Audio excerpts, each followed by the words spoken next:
Ya, salam semuanya. Senang bisa ketemu lagi hari ini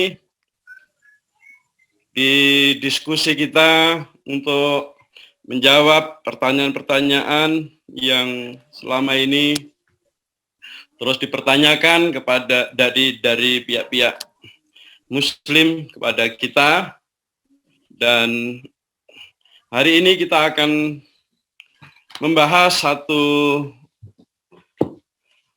tema yang sepanjang Yesus ada di bumi dari awal bahkan sebelum kedatangannya itu menjadi kontroversial, dan selama bumi ini ada dari dulu sampai hari ini, dan saya cukup yakin sampai seterusnya, ada satu pribadi yang selalu menjadi perdebatan dan kontroversial. Dari kelahirannya, hidupnya, dari mujizat-mujizat yang dilakukannya, penderitaannya, sampai kematiannya, bahkan cara matinya, itu senantiasa menjadi perdebatan.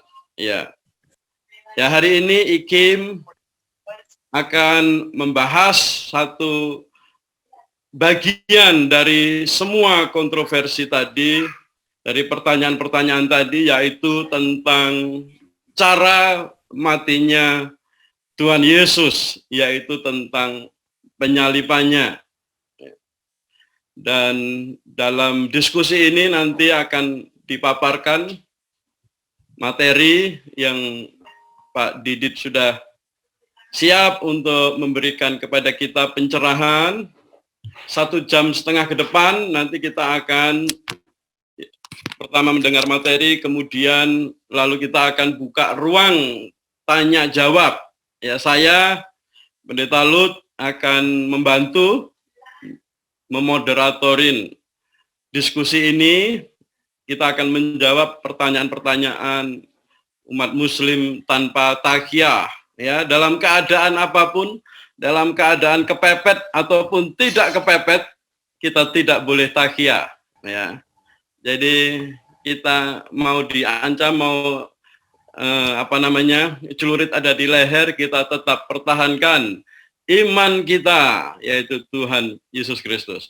Jadi nanti Bapak Ibu ada kesempatan untuk bertanya dan diskusi lebih dalam lagi, dan saya harapkan, saya minta semuanya dalam bertanya nanti sampaikan dengan baik, dan kita menghindari huru-hara dalam diskusi ini, ya. Jadi semuanya saya harapkan untuk menjaga membawa diri dengan baik.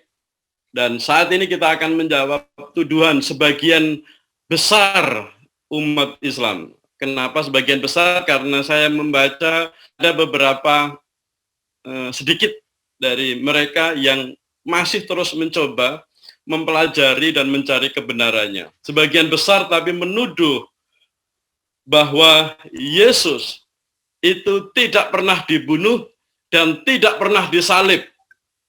Dan tuduhan Yesus tidak disalib oleh sebagian besar dari mereka itu ternyata mereka ada dasarnya, dan mereka sudah mikir pokoknya Yesus tidak disalib, dan dibilang bahwa orang-orang yang itu mereka adalah pokok. Nah, dalam ini saya mau welcome dulu Pak Didit Yulianto, ya. Halo Didit, terima kasih di Halo.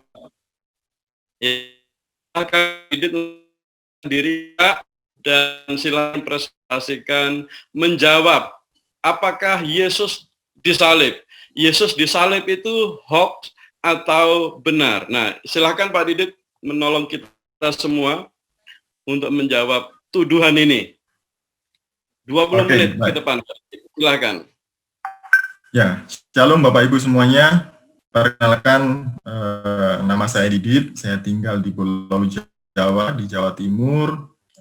Saya juga seorang gembala dan seorang apologet tuber Jadi apologet tapi di dunia YouTuber gitu ya. Nah, ada satu tema di dalam kekristenan yang menarik sekali untuk saudara-saudara kita Islam untuk terus diotak-atik, digodok, dibolak-balik, digoreng kanan kiri. Nah, tentang penyaliban Yesus. Jadi karena tuduhan awal bahwa Yesus itu sebenarnya tidak pernah disalib, melainkan diserupakan. Saya mau share dulu, tunggu sebentar ya.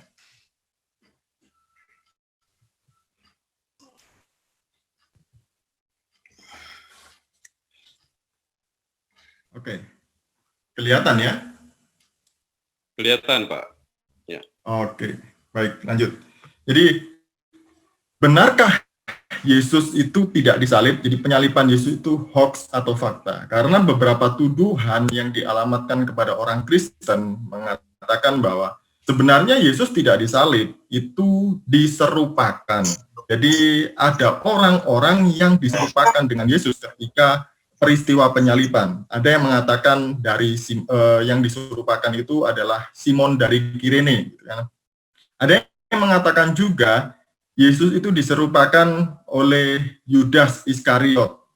Nah, benarkah demikian bahwa Yesus itu tidak benar-benar disalib tapi diserupakan? Nah, saya mau membahas dari beberapa literatur. Jadi, apa yang saya sampaikan malam hari ini bukan hanya sekedar kata saya, bukan hanya sekedar omongan saya, ocehan saya gitu ya. Tapi ini benar-benar dari sumber-sumber literatur yang bisa dipertanggungjawabkan, yang footnote-nya nanti juga akan saya sampaikan di sana. Nah, dari manakah asal muasal tuduhan Yesus tidak disalib, melainkan diserupakan? Sebelum Islam lahir, sebelum Islam ada di Jazirah Arab, sudah ada banyak sekali Kristen-Kristen bidat atau bidat-bidat yang menjamur di wilayah Jazirah Arab. Nah, bidat-bidat itulah yang membawa Injil-Injil palsu, Injil apokrif, dan ajaran-ajaran yang tidak sesuai dengan Alkitab. Nah, jadi ajaran anti salib ini muncul dari mana sebenarnya? Perlu diketahui bahwa sebelum Islam ada bidat yang menolak penyaliban Yesus. Dan bidat ini ada di Jazirah Arab sebelum kelahiran Islam. Yang pertama adalah kaum Gnostik. Jadi ini ya, orang-orang Gnostik percaya bahwa Yesus tidak benar-benar menjadi manusia, sehingga tidak mungkin tubuh bayangan Yesus bisa disalibkan, tetapi orang lain yang diserupakan. Sementara Yesus menertawakan mereka dari jauh. Menurut pandangan orang Gnostik itu, Yesus itu tidak benar-benar menjadi manusia ya, jadi tidak mungkin disalibkan. Jadi waktu penyaliban itu Allah sedang ngeprank manusia, ngeprank orang-orang Yahudi, ngeprank orang-orang Romawi, dan menertawakan dari jauh, kasihan, kamu tak prank gitu ya. Nah, sebenarnya apa sih orang-orang Gnostik ini? Jadi Gnostik ini adalah sinkritisme dari filsafat Yunani, kemudian Kristen, dan juga Yudaisme. Jadi dia mencampur adukkan dari tiga ajaran inilah menjadi ajaran yang bernama Gnostik. Jadi mereka ini sangat menolak sekali hidup di dalam dosa. Jadi mereka itu sukanya menyendiri, hidup di dalam kekudusan, tidak menikah, tidak makan ini itu. Pokoknya mereka mengejar kekudusan. Dan yang paling penting bagi mereka itu adalah gnostik, dari kata gnosis artinya pengetahuan. Jadi mereka percaya bahwa melalui pengetahuan itu mereka nanti jiwa mereka akan bisa diselamatkan. Yang pertama adalah yang menolak Yesus disalib adalah bidat kaum gnostik. Yang kedua, yang menolak Yesus disalib adalah teori doketisme, dari kata dokein yang artinya penyerupaan. Ini dari teori ini dicetuskan oleh seorang yang bernama Basilides. Para pengikut Basilides percaya bahwa sebenarnya Yesus tidak mati, melainkan Simon dari Kirene. Nah, sebelum abad 15, tuduhan-tuduhan tentang Yesus yang diserupakan tadi itu ya, jadi penyaliban yang diserupakan itu, orang yang diserupakan itu adalah Simon dari Kirene. Dari mana dasarnya? Dari sini. Setelah abad ke-15, abad ke-16 ditemukan satu Injil yang mereka klaim bahwa Injil ini adalah Injil yang asli, itu adalah Injil Barnabas. Dan mereka kenapa gencar sekali mengatakan bahwa ada Injil ribuan tahun yang ditemukan, Injil asli gitu ya. Namanya Injil Barnabas dan sangat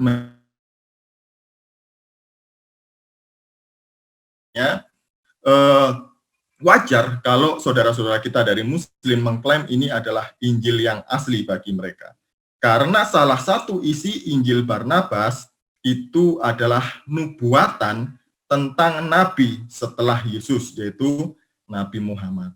Padahal kalau kita melihat, membaca sejarah, Injil Barnabas itu ditulis pada abad ke-16 menggunakan bahasa Italia dan bahasa Romawi. Setelah ditemukan, kemudian dicek dengan karbon, ternyata Injil ini adalah ditulis pada abad ke-16. Bahasanya itu bisa dilihat dari situ, bahasa Italia dan Spanyol. Mana pada abad ke-16. Sedangkan murid-murid Yesus, abad pertama, abad kedua, mereka sudah meninggal semuanya. Nggak mungkin ya ada Barnabas tiba-tiba bangkit di abad 16 menjadi zombie menulis Injil dalam bahasa Italia dan Spanyol. Itu konyol. Nah, sedangkan dalam tradisi bapak-bapak gereja tidak pernah menulis Injil. Catat itu ya. Di dalam tradisi bapak-bapak gereja, Barnabas tidak pernah menulis Injil, apalagi Barnabas lagi abad ke-16 dan menulis Injil. Ini adalah propaganda mereka untuk ajaran mereka. Nah, di dalam Injil Barnabas pada pasal 215 yang ini, saya mau katakan yang sebentar. 215 mengatakan demikian, bahwa Allah mengutus malaikatnya, yaitu Jibril, Mikail, Rafael, dan Uriel, pembantu-pembantunya untuk membawa Yesus pergi dari dunia ini. Para malaikat suci itu telah datang dan membawa Yesus pergi melalui jendela yang mengarah ke selatan. Mereka menyediakan kepada dia dan menempatkan dia pada langit yang ketiga. Jadi Yesus ini sebelum disalib, dia diculik oleh malaikat-malaikat ya, menurut Injil yang ditulis oleh orang yang mengaku Barnabas. Dan kemudian dia ditempatkan di langit yang ketiga. Kemudian pasal 216 dan 217 menceritakan tentang kisah Yudas yang diserupakan dengan Yesus secara ajaib oleh Allah. Wajah dan suaranya sama persis dengan Yesus, sehingga orang-orang Yahudi menganggap dia sebagai Yesus dan membawa Yudas ke Kalvari untuk digantung di kayu salib. Jadi menurut Injil Barnabas inilah Yesus itu tidak disalib, melainkan diserupakan. Oleh siapa? Oleh Yudas Iskariot. Padahal kalau kita membaca di dalam Alkitab, ketika Yudas mengetahui Yesus ditangkap dan disiksa mau disalib, Yudas mengembalikan uang yang diterima dari para imam dan dia gantung bunuh diri sebelum Yesus disalib. Mungkinkah orang yang sudah mati gantung bunuh diri kemudian hidup lagi dan dia akhirnya disalibkan menggantikan Yesus? Itu sangat tidak mungkin. Jadi inilah Injil Barnabas yang diklaim sebagai Injil yang asli oleh mereka, dan orang yang sangat mengkampanyekan Injil Barnabas ini adalah Ahmad Didat dan muridnya yang bernama Zakir Naik. Kita semuanya sudah pernah mendengar nama-nama orang ini. Jadi ini fakta-fakta tentang penolakan penyaliban Yesus. Jadi dari mana sumber anti salib? Yaitu dari ini tadi. Kemudian, benarkah Yesus disalib? Iya, sebagai orang percaya, rujukan saya yang pertama, sumber saya yang pertama adalah Alkitab. Kesaksian keempat Injil mengatakan secara serentak bahwa Yesus mati disalib pada hari yang ketiga, dibangkitkan dan naik ke surga. Itu yang dikatakan oleh Injil. Siapa saksinya? Saksinya ada banyak, ada murid-muridnya, ada semua orang, ada sekitar 500 orang. Di dalam pengadilan, kesaksian itu dikatakan sah jikalau yang bersaksi 2 orang atau lebih. Kalau yang melihat Yesus itu lebih dari 2 orang, bahkan ratusan orang, berarti ini boleh dikatakan sangat sah. Dan menurut orang-orang ini, Yesus mati disalib. Ini kan menurut Injil. Nah, nanti mereka kalau kita pakai rujukan dari kitab suci, dari Alkitab, mereka akan ngomong gitu. Itu kan kitab suci kalian, kitab suci yang sudah dipalsukan, kitab suci yang sudah diubah-ubah, kitab suci yang sudah diubah oleh Paulus gitu ya. Jadi ya jelas saja itu ditulis sesuai dengan keinginan kalian supaya benar-benar Yesus disalib. Pasti ini adalah Tuhan mereka dan akhirnya merembet kemana-mana. Kalau mereka sudah ngomong seperti itu, lebih baik mari kita tutup Alkitab, kita tidak usah menggunakan Alkitab di dalam menjawab tuduhan mereka. Jadi mari kita menjawab tuduhan ini tanpa takiyah, kata Pak Heri ya. Beliau seringkali mengatakan ini, kita menjawab tuduhan tanpa takiyah. Jadi malam hari ini kita benar-benar menjawab tuduhan tanpa takiyah. Mari kita sama menutup keempat Injil, menutup Alkitab, dan kita memakai literatur sumber-sumber sejarah di luar kekristenan. Yang pertama, ada seorang yang bernama Flavius Josephus. Dia adalah sejarawan Yahudi berkebangsaan Romawi. Dia lahir tahun 37 Masehi. Ini yang pertama saya kutip. Ini adalah orang yang hidupnya paling dekat dengan kematian Yesus. Dalam bukunya, Flavius Josephus ini menyinggung tentang penyaliban Yesus. Jadi dia ngomong seperti ini, sejarawan Yahudi kebangsaan Romawi ini menulis seperti ini, bukan mengutip. Yesus banyak sekali melakukan mujizat. Ia adalah seorang guru bagi orang-orang yang menerima kebenaran dengan gembira. Ia banyak memenangkan hati orang-orang Yahudi dan Yunani. Dia adalah Sang Kristus. Pilatus ketika mendengar tuduhan dari orang-orang terpandang dari antara kita, telah menjatuhkan hukuman penyaliban atas dia. Sumber yang pertama adalah di luar Kristen. Flavius Josephus adalah orang Yahudi berkebangsaan Romawi. Dia mengatakan Yesus mati disalib. Nah, masih banyak lagi bersumber yang mengatakan bahwa Yesus mati disalib. Yang kedua adalah Talmud. Nah, Yesus telah di dalam Talmud, ini adalah bukunya orang Yahudi, kitabnya orang Yahudi, Yesus telah disalibkan sebelum Paskah.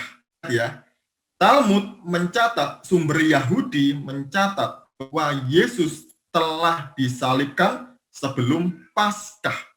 Sebelumnya kami telah memperingatkan dia selama 40 hari bahwa dia akan dibunuh. Sebab dia adalah penyihir yang menyesatkan orang-orang Israel dengan hayalan-hayalannya. Jadi bagi orang-orang Yahudi, Yesus itu bukanlah Mesias yang mereka nanti-nantikan, tapi tidak lebih dari seorang penyihir yang suka membuat mujizat. Tapi Talmud mencatat peristiwa sejarah yang sama dengan Alkitab, yaitu Yesus disalibkan sebelum Paskah. Nah, kemudian yang ketiga, ini adalah Cornelius Tacitus. Mungkin Bapak Ibu, saudara-saudara semuanya pernah mendengar ini ya. Oh iya, saya mau sampaikan bahwa semua yang saya kutip tadi itu ada footnote-nya ya. Bapak Ibu bisa melihat di bawah semua kutipan saya itu ada footnote-nya. Nah, Cornelius Tacitus ini adalah seorang senator Romawi dan juga sejarawan Romawi. Dalam bukunya Annals, Tacitus menulis demikian. Akibatnya, untuk menghentikan desas-desus itu, Nero yang diikat rasa bersalah, mengalihkan tuduhan dengan memfitnah, dan menghukum dengan siksaan paling keji kepada orang-orang yang disebut orang Kristen. Yang pertama, Tacitus mencatat tentang peristiwa keji yang dilakukan oleh Nero pada abad tahun 64 Masehi ketika Roma terbakar dan orang Kristen dikambing hitamkan. Akhirnya orang-orang Kristen ini ditangkap, dibunuh, dibakar, disalibkan terbalik, dijadikan makanan atau diadu dengan binatang. Jadi ini peristiwa tahun 64 Masehi ditulis oleh Tacitus. Kemudian Tacitus juga menulis demikian, yang dibenci karena kesalahannya ini orang-orang Kristen tadi itu ya. Kristus, dari siapa nama kepercayaan itu berasal, telah dihukum mati pada masa pemerintahan Tiberius oleh salah satu persekutor kita, Pontius Pilatus. Jadi dari 3 sumber ini sebenarnya sudah sangat cukup untuk membuktikan bahwa penyaliban Yesus itu bukan hoax, tapi fakta sejarah yang tertulis di dalam sejarah. Dan ini dapat dipertanggungjawabkan dan tidak bohong.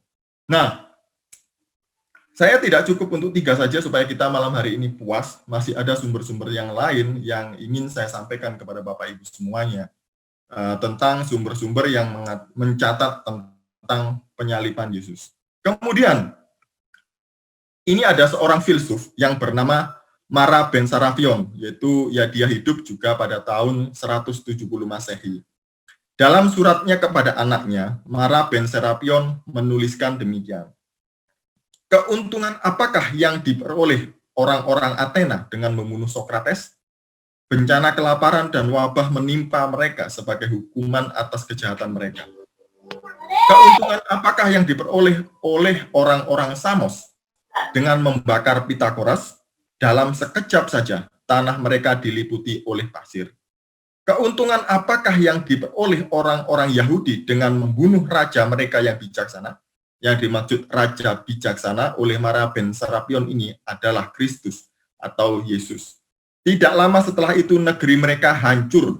Tahun 64 Masehi ketika tahun 70 Masehi ketika Titus menyerang dan menghancurkannya. Allah telah membalas kematian ketiga orang bijaksana ini dengan adil. Orang-orang Athena mati kelaparan, orang-orang Samos di Gunung Samudra, orang-orang Yahudi kalah perang dan terusir dari tanah air mereka, terpencar sampai ke seluruh dunia. Sokrates tidak binasa, ia hidup dalam ajaran Plato. Pitagoras tidak mati, ia hidup dalam patung Hera. Demikian juga sang raja bijaksana, yaitu Kristus, itu tidak binasa, melainkan hidup dalam ajaran yang diberikannya.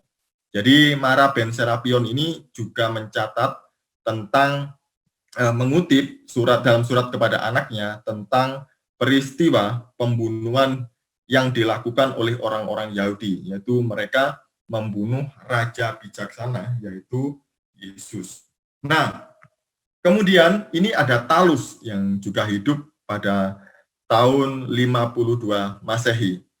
Talus, seorang sejarawan, mengatakan demikian. Itu tidak masuk akal baginya, tulis Julius Africanus. Jadi Julius Africanus ini mengutip tulisan Talus dalam buku jilid 3. Karena gerhana matahari tidak akan terjadi pada saat bulan purnama. Sedangkan waktu itu pada saat bulan purnama Paskah, pada waktu Yesus mati. Talus, seorang sejarawan, mencatat bahwa peristiwa ketika Yesus mati, Yesus disalibkan itu terjadi gerhana matahari, karena itu gelap gulita. Kalau kita membaca Alkitab ketika Yesus mati di kayu salib itu terjadi apa? Gelap gulita. Dan inilah yang ditulis oleh Talus di dalam bukunya. Kemudian Phlegon dalam bukunya Chronicles juga mencatat bahwa pada waktu Yesus disalib terjadi gempa bumi yang besar dan gerhana matahari. Jadi ini adalah orang-orang yang mencatat bahwa Yesus adalah benar-benar mati di salib. Itu fakta, itu bukan hoax. Jadi kalau ada orang-orang yang mengatakan Yesus itu tidak mati di salib atau diserupakan, ya sumber kalian dari mana? Atau dari yang saya sudah sebutkan tadi itu ya, atau dari kaum Gnostik, atau dari teori doketisme, atau dari Injil Barnabas, yang semuanya itu adalah palsu. Jangan suka mengutip barang-barang palsu. Jadi ini ya jawaban kita pada malam hari ini sebagai orang Kristen. Kalau ada tuduhan-tuduhan dari saudara kita sebelah, adalah kewajiban bagi kita untuk menjelaskan kepada mereka dengan tanpa takiyah, dengan sumber-sumber yang valid, yang bisa dipertanggungjawabkan, dengan literatur-literatur yang bisa dipertanggungjawabkan. Sekian dulu dari saya penyampaiannya, Pak Lut. Silakan. Ya, terima kasih Pak Didit. Sangat terang benderang sekali dan sumber-sumber yang tadi disampaikan. Tapi saya mau baca satu ayat Pak Didit dari Ya, silakan, Pak. Ini Al-Nisa itu ayat 157 itu. Boleh saya bacakan ya sebentar ya? Yang Silakan, dari silakan, Pak. Silakan. bahasa Indonesia. Dan kami hukum juga mereka karena ucapan mereka, sesungguhnya kami telah membunuh Al-Masih Isa putra Maryam, yang mereka ejek dengan menamainya Rasul Allah, padahal mereka tidak beriman kepadanya. Mereka mengatakan telah membunuhnya, padahal mereka tidak membunuhnya dan tidak pula menyalibnya. Tetapi diserupakan bagi mereka orang yang dibunuh itu dengan Nabi Isa. Sesungguhnya mereka yang berselisih pendapat tentangnya, yakni tentang Nabi Isa, benar-benar dan dalam keraguan-raguan tentang hal, yakni pembunuhan itu. Mereka tidak mempunyai sedikit pun pengetahuan menyangkut hal itu, yakni tentang pembunuhan Nabi Isa. Dan apa yang mereka katakan kecuali mengikuti persangkaan belaka, dan mereka tidak membunuhnya dengan yakin. Nah ini Pak Didit saya bacakan ayat yang barangkali mereka pakai, saya cukup yakin memang mereka pakai sebagai dasar pandangan mereka bahwa Yesus tidak disalib dan tidak pernah dibunuh. Ya, dengan pemaparan Pak Didit tadi dari Doketis dan Gnostik tadi, bahwa juga mengatakan bahwa Yesus itu diangkat sebelum terjadi pembunuhan itu. Nah, itu barangkali itu polemik yang selama ini sampai hari ini ada. Baik, sekarang saya mau buka pertanyaan untuk yang sudah raise hand. Saya melihat yang raise hand tadi Pak Chandra, kalau saya tidak salah ya. Jadi pertanyaan langsung to the point ya, Pak Andreas Chandra dan Pak Edi David. Silahkan Pak Chandra, pertanyaannya, buka videonya dan silahkan bertanya Pak Chandra, Pak Andreas Chandra.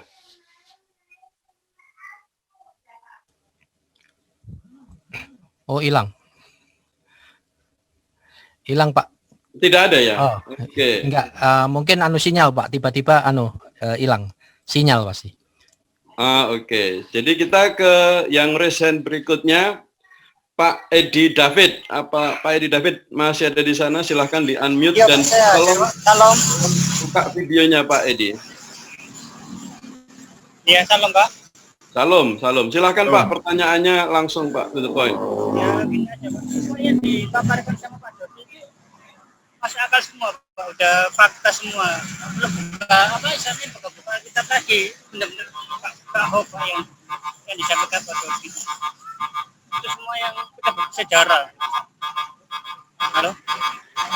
Ya Pak, saya kurang jelas mendengar pertanyaan Bapak. Saya tidak tahu Pak Didit bisa lebih baik mendengar. Pertanyaannya? Saya tidak dengar. Coba diulangin Pak Edi. Semuanya yang dipaparkan Pak. Iya Pak, bentar ya. Soalnya gugup Pak. Semua yang dipaparkan Pak, jadi dia semua fakta semua Pak. Nggak bisa ditentang lagi kan, ada fakta sejarah yang ditulis di situ di sejarah gitu. Halo. Ya Pak, lanjutkan Pak. Dengar Pak ya? Dengar Pak, walaupun enggak jelas. Sejarah semua itu Pak. Udah 100% Pak, maaf Pak Edi David, karena banyak gangguan, boleh videonya dimatikan saja Pak, supaya nggak putus-putus. Videonya boleh dimatikan. Ya, silakan. Terus Bapak lebih dekat dari HP Bapak. Bentar ya. lumayan babarkan Pak Daud itu fakta sejarah semua gitu loh Pak. Ada hampir 200 lah kasarannya gitu loh. Semua yang dibabarkan sama ada tentang Yesus itu fakta sejarah semua. Benar-benar sama kemarin aku dengar dari siapa Pak Bambang juga gitu loh Pak. Semua fakta sejarah semuanya. Udah aja Pak ya, makasih. Terima kasih Pak Edi yang sependapat dengan pemaparan tadi. Silahkan selanjutnya Pak Enos Justin. Shalom, terima kasih Pak Didi, terima kasih teman-teman semuanya. Ya kalau Shalom. kita perhatikan sebenarnya data yang disampaikan Pak Didi itu merupakan data yang tidak mungkin dibantah lagi karena keberadaan bahwa Yesus disalib itu ada dalam jejak sejarah. Dia bukan muncul dari ruang hampa yang kemudian keempat Injil hanya menulis, tapi tidak didukung dengan data sejarah. Data sejarah ini menandakan bahwa memang peristiwa itu terjadi di dalam jejak sejarah tersebut.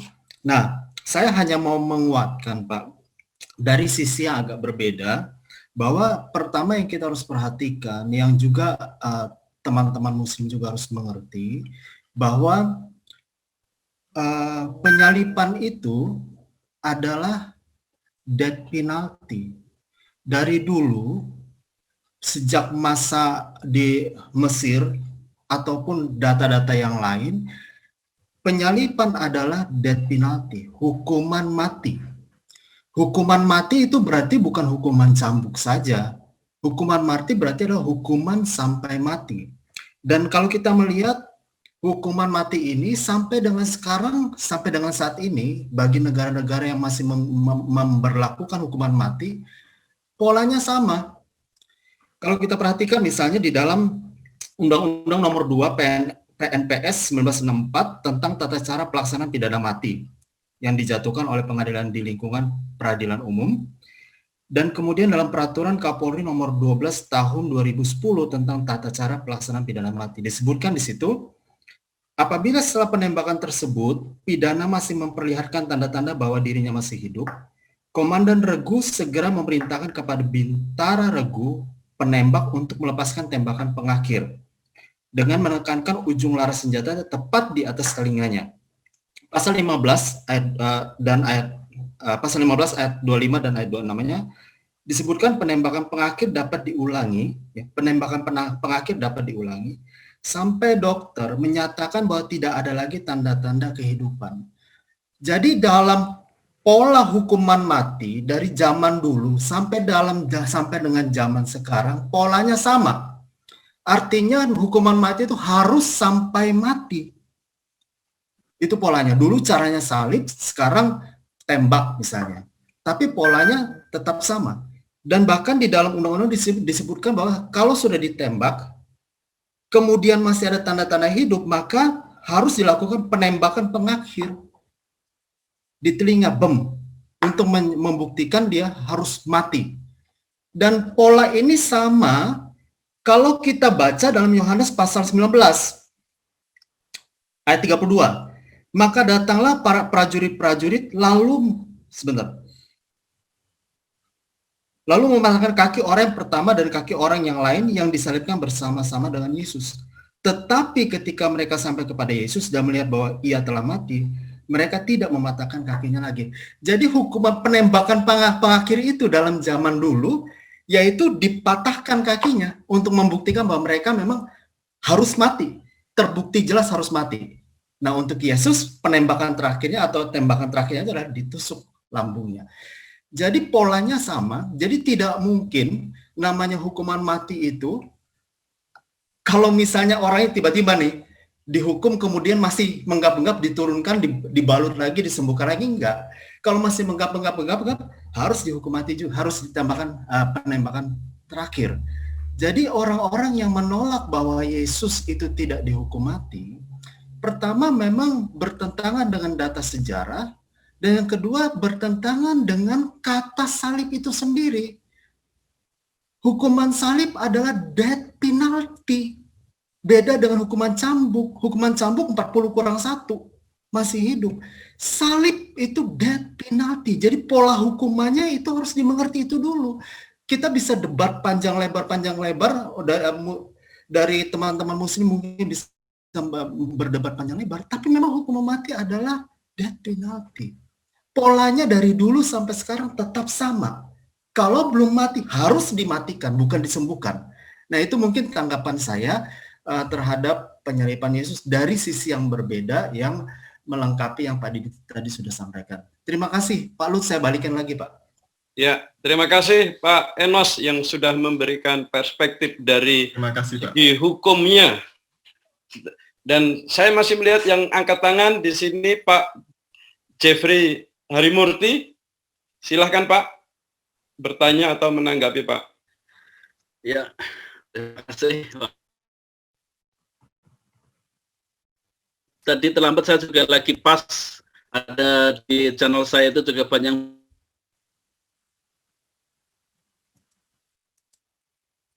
bahas di channel saya untuk ini, dan Pak jadi bisa melengkapi.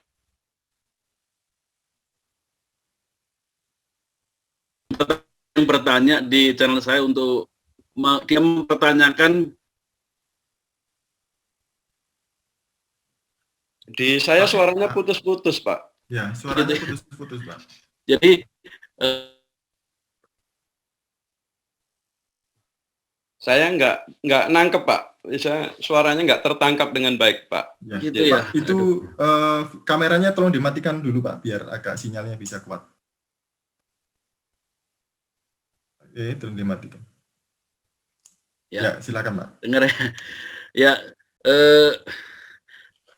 tadi ada yang bertanya di channel saya itu, jadi bertanya begini, seberapa terpercayakah sumber-sumber seperti Tacitus dan juga Yosepus itu ya sebagai sumber-sumber sejarah untuk penyaliban Yesus itu, fakta-fakta itu. Begitu Pak Didit. Terima kasih. Baik, terima kasih Pak. Ya, silakan Pak Didit langsung ditanggapin. Jadi kalau kita melihat sini ya, kalau misalnya ini bangsa kita itu kan Indonesia merdeka tahun 17 Agustus 1945. Kemudian ada orang yang menulis sejarah tentang hari kemerdekaan bangsa kita itu di hari yang sama, bulan yang sama, tahun yang sama. Dan kemudian ada juga yang menulis hanya selisih beberapa tahun kemudian, misalnya tahun 47 atau 50. Setelah itu, tahun 2020, ada orang yang menulis berita bahwa enggak, negara Indonesia ini merdekanya tahun 51. Saya mau tanya kepada Bapak Ibu lebih percaya kepada sumber yang terdekat atau kepada sumber yang ditulis tahun 2020 yang mengatakan Indonesia merdeka tahun 51? Pasti dengan sumber-sumber yang terdekat. Nah, kalau melihat di dalam presentasi saya tadi itu, mereka ini hidup lebih dekat masanya dengan peristiwa itu. Jadi kalau kita melihat di sini, sini ya, abad ke-37. Yesus mati disalib tahun berapa sih?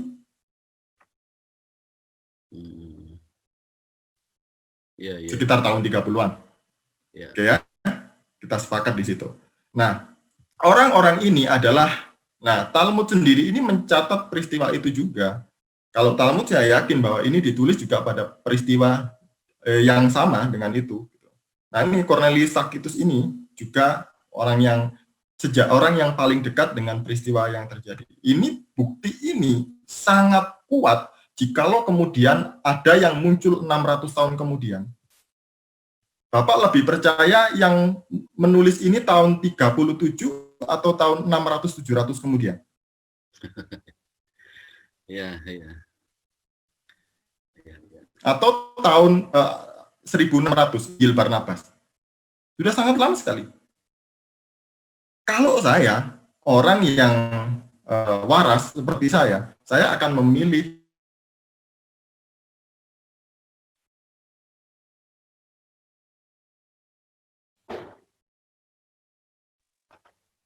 Pak Didit suaranya hilang Pak Didit.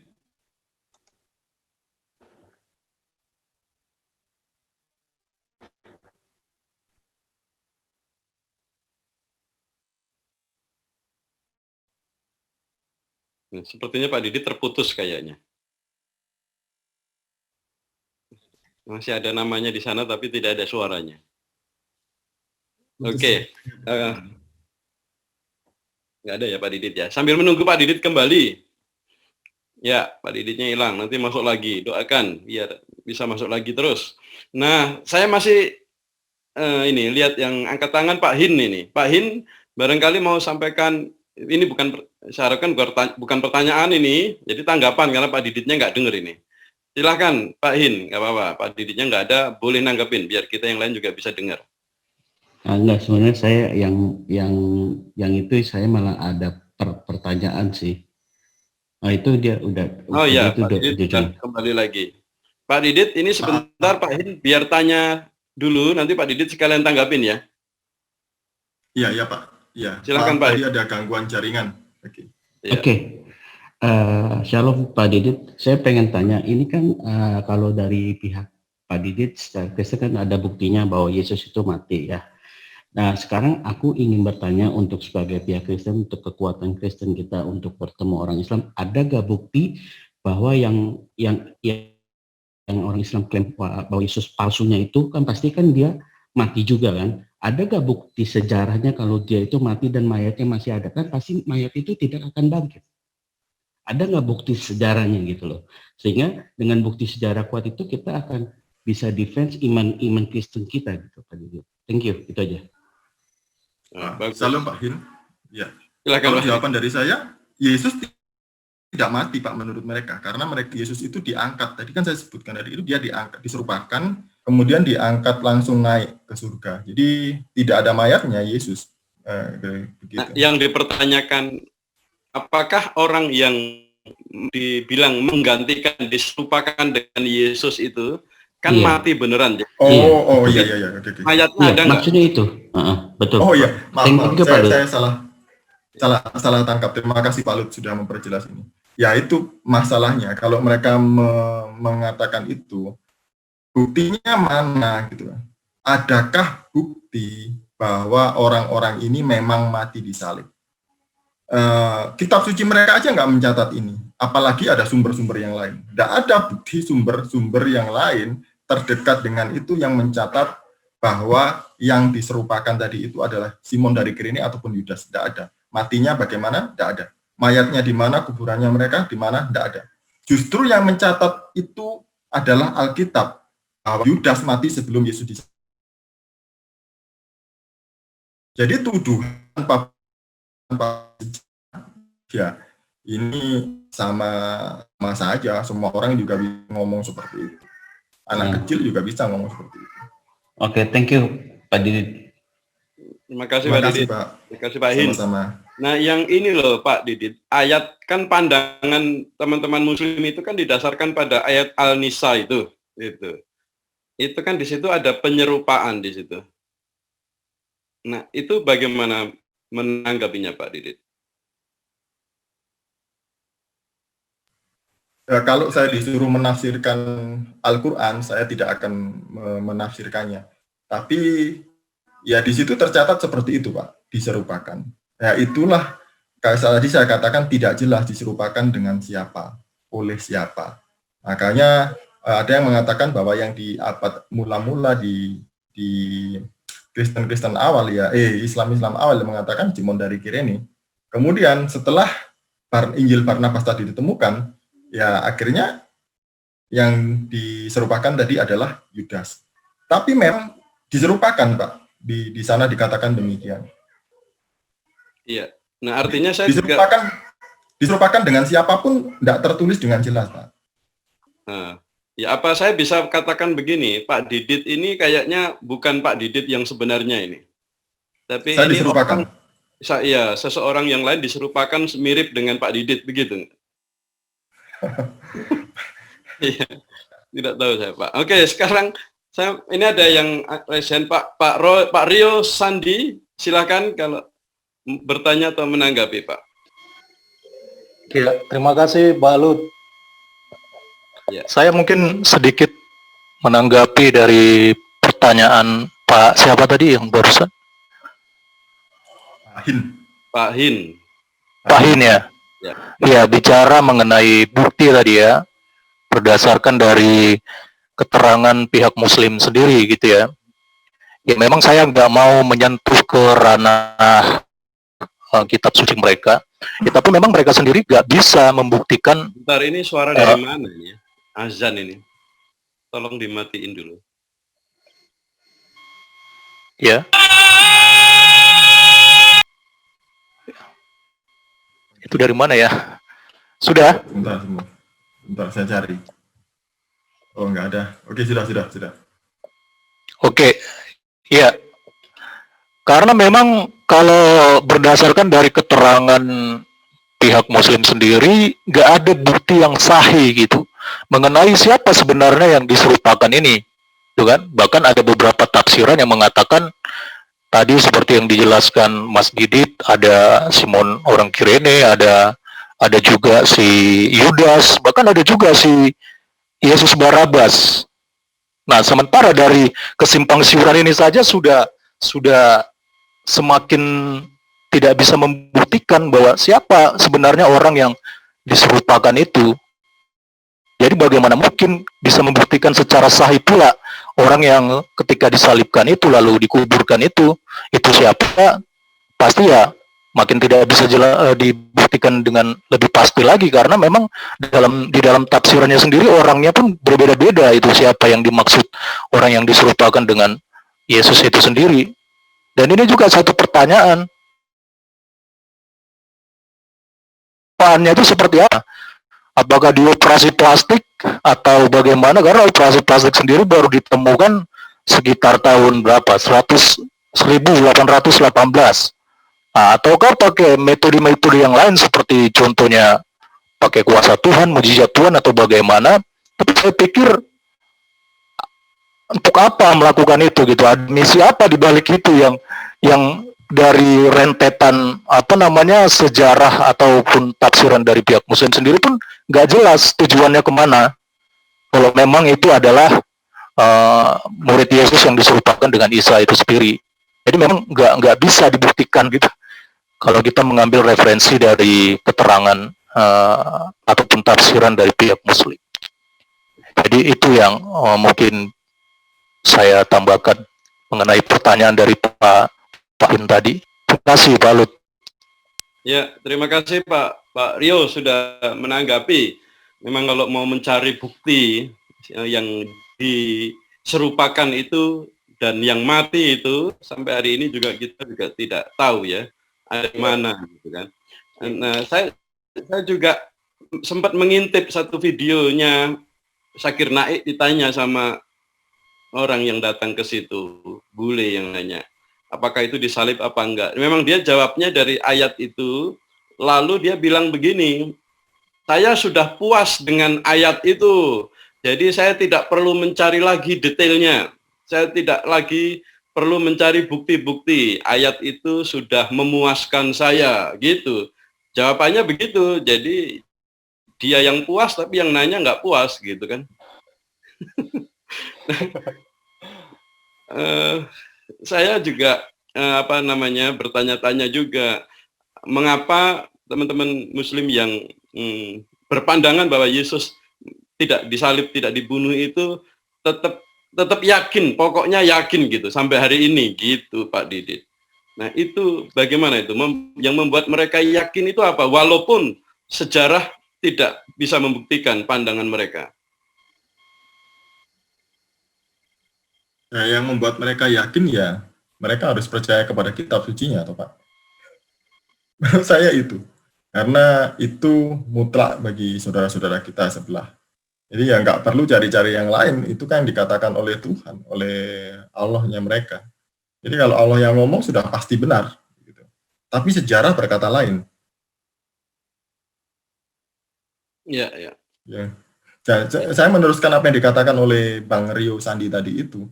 Kalau memang Yesus itu nggak mati disalib dan diserupakan, berarti Allah itu suka sebar hoax. Karena dia menubuatkan dari kejadian bahwa dari awal Yesus itu akan mati disalib. Tapi kemudian kenapa dia ngeprank manusia di dalam Injil? dia nggak mati di salib seperti orang-orang Gnostik tadi ya, Yesus menertawakan dari jauh, kasihan deh lu, kena deh lu, gitu ya. Ya tidak seperti itu. Allah tidak konsisten kalau itu tidak terjadi. Makanya itu terjadi. Alkitab, tidak hanya Alkitab yang catat, bahkan orang-orang di luar, orang Kristen pun mencatat peristiwa penting itu. Iya. Masih. Nah, kalau saya masih mikirnya begini, Pak Didit dan yang lain-lain. Teori keserupaan itu atau disimulasi itu kan akan membuat kita bingung untuk sampai hari ini. Karena itu kan bisa menghancurkan kepercayaan indera kita.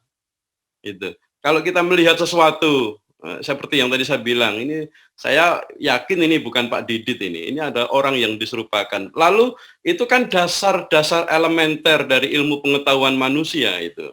Dan kalau itu diterus-teruskan, teori keserupaan disimulasi itu akan menghancurkan fondasi ilmu pengetahuan. Gitu, Pak. Ya, Dan kalau boleh saya tambahkan, Pak Lup. Iya, Pak Enos. Boleh ya. Kalau boleh saya tambahkan, salah satu alasan mereka menyatakan atau orang-orang yang tidak meyakini bahwa Yesus benar-benar disalib dan mati adalah diambil dari Yohanes 8 ayat 59. Dikatakan lalu mereka mengambil batu untuk melempari dia, tetapi Yesus menghilang dan meninggalkan bait Allah. Nah, ini dasar yang menyatakan bahwa sebenarnya Yesus, kata mereka, mempunyai kemampuan menghilang. Kira-kira kayak gitu dari dasar ini. Nah, sebenarnya kalau menurut saya ini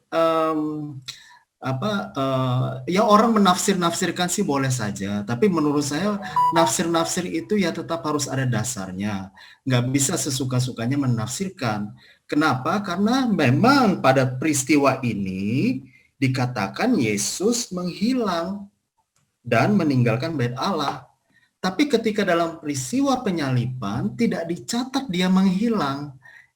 Nah, kalau mau dicocok logikan bahwa dia menghilang situ, ya monggo-monggo saja, namanya juga tafsir. Tapi jelas 4 Injil tidak mencatat bahwa ketika penyaliban peristiwa menghilang itu terjadi. Yang kedua, menurut saya agak susah ya kalau diserupakan atau diganti dengan orang-orang lain. Kenapa saya katakan agak susah? Begini, Pak. Kondisinya saat itu Yesus itu berada di dalam 2 otoritas hukum Romawi dan hukum Yahudi. Jadi sangat susah untuk mengganti orang dalam pengawasan 2 otoritas ini. Itu tidak mungkin sekali kalau kita memakai logika ya. Tapi kalau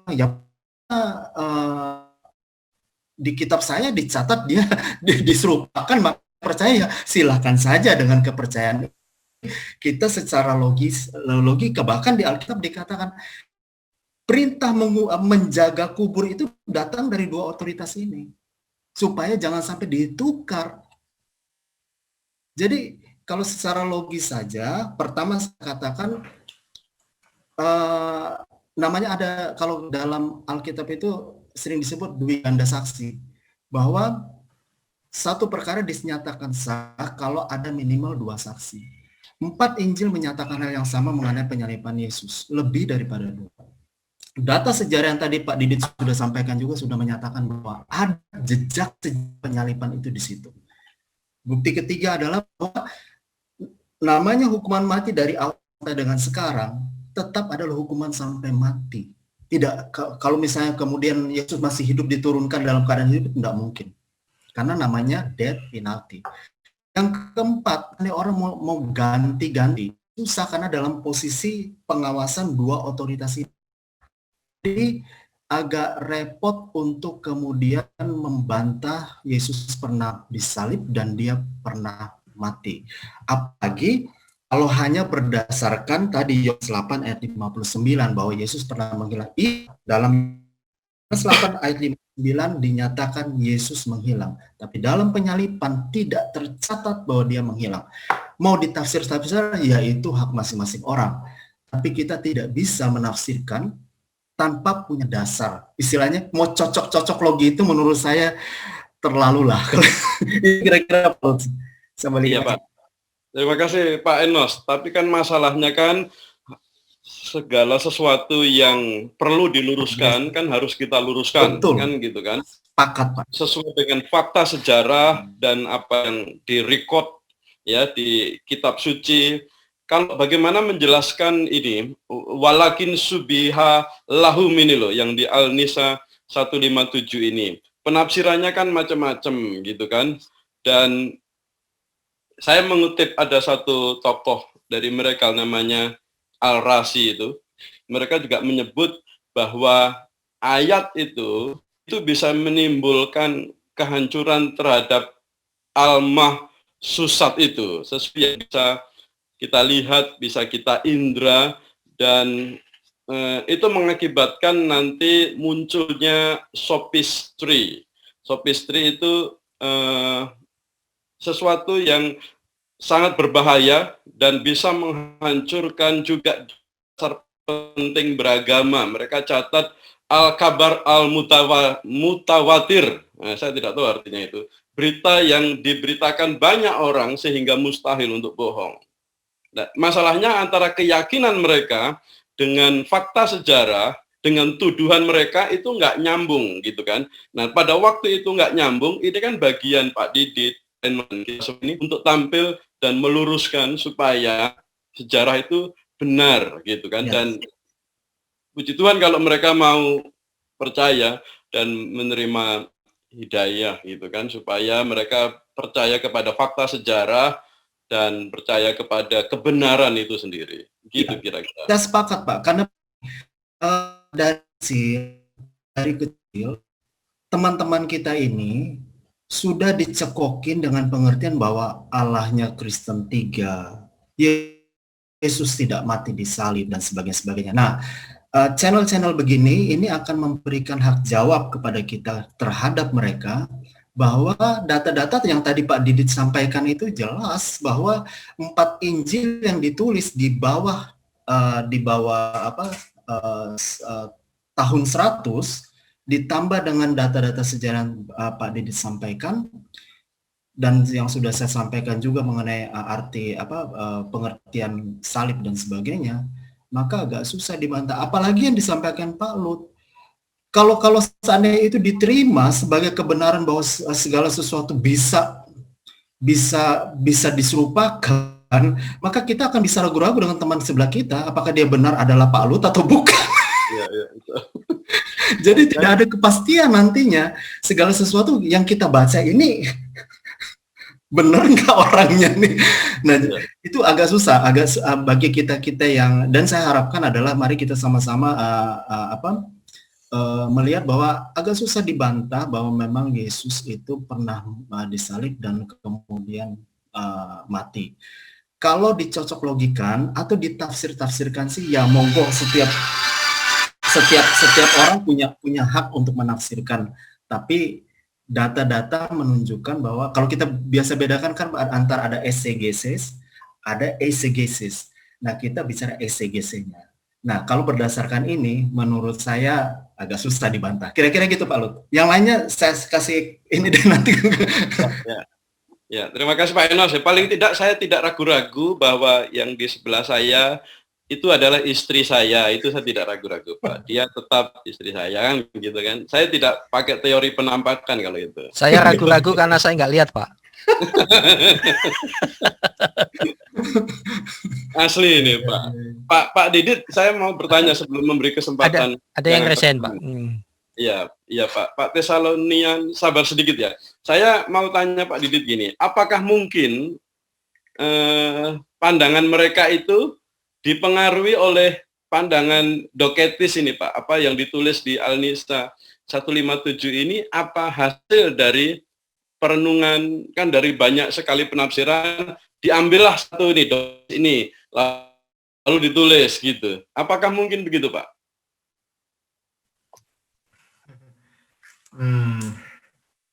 Mungkin saja bisa Pak, karena itu kan sudah saya sampaikan tadi, bahwa para bidat-bidat Kristen, bidat Mariamah, kemudian apalagi Ebionit, kemudian Arius, semuanya itu adalah bidat yang menjamur di di daerah Arab pada waktu itu sebelum Islam ada. Misalnya saja seperti ini, Tritunggal itu kan bukan Allah Bapa, Anak, dan Roh Kudus, tapi Allah Bapa, Yesus, dan Bunda Maria. Itu kepercayaan bidat Maryamah. Jadi seperti itu kan. Yesus bukan Tuhan, Yesus itu hanya ciptaan, itu adalah bidat Arius. Bidat Ebionit mengatakan Yesus baru diangkat jadi Tuhan ketika peristiwa pembaptisan. Jadi ketika Tuhan bicara, anakku yang kukasihi, baru itulah pengangkatan Yesus jadi Tuhan. Kemudian peristiwa Isa lahir di bawah pohon kurma.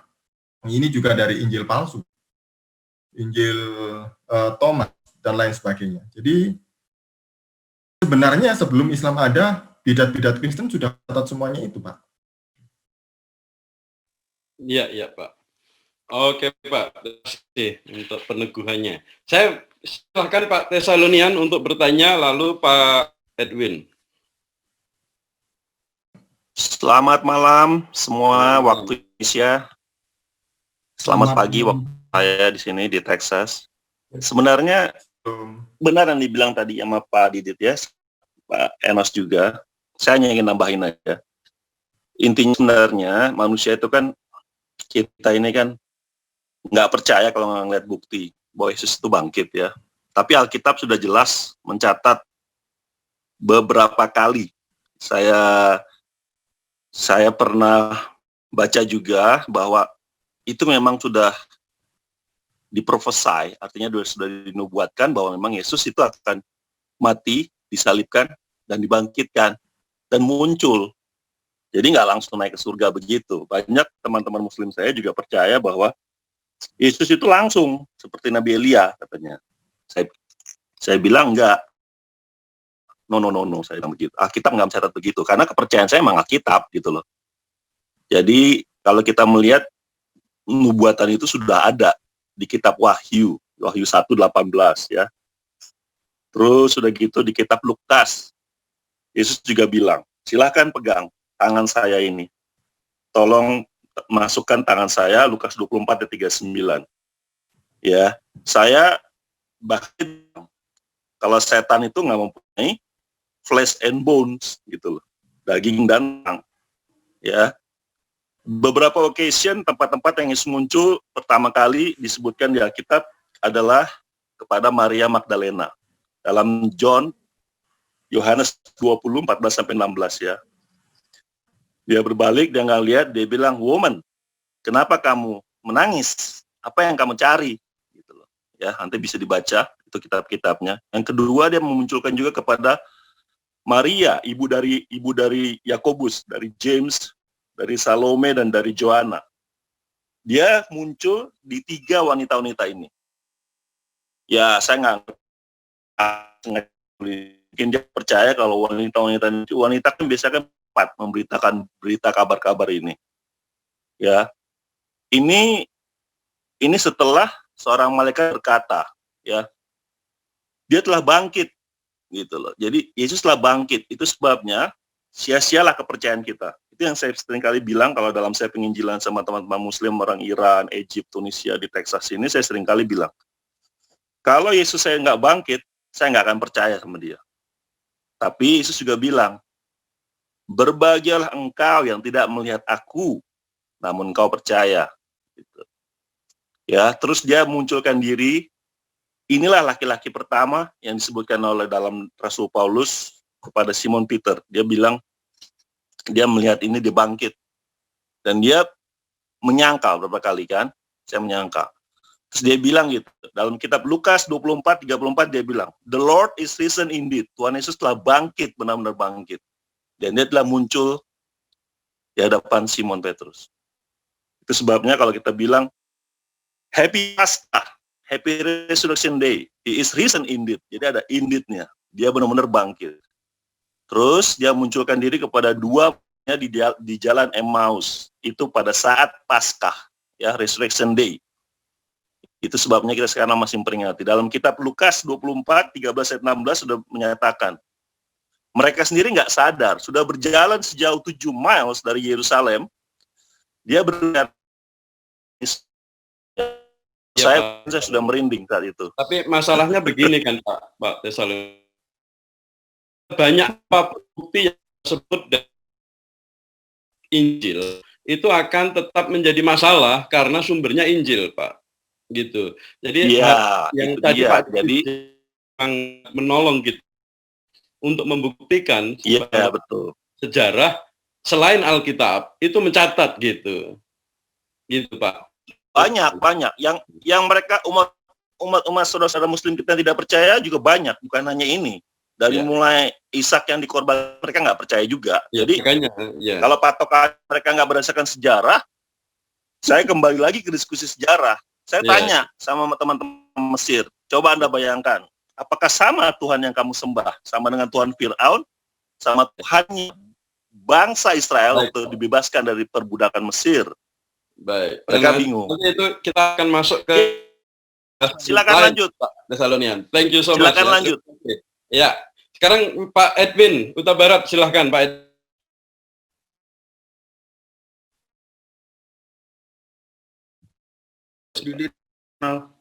Saya dengan Edwin, sorry, ada suara. Saya juga kebetulan Pak Lut tadi bilang kita sebaiknya jangan bahas dari Alkitab. Saya cuma mau menambahkan apa yang disampaikan sama Pak Didit. Dua hal. Kalau masuk tentang Yesus di dalam Talmud itu kita nggak bisa ambil serta-merta itu benar-benar Yesus, karena saya udah pernah diskusi dengan teman saya orang Yahudi juga dan beberapa orang-orang Kristen, termasuk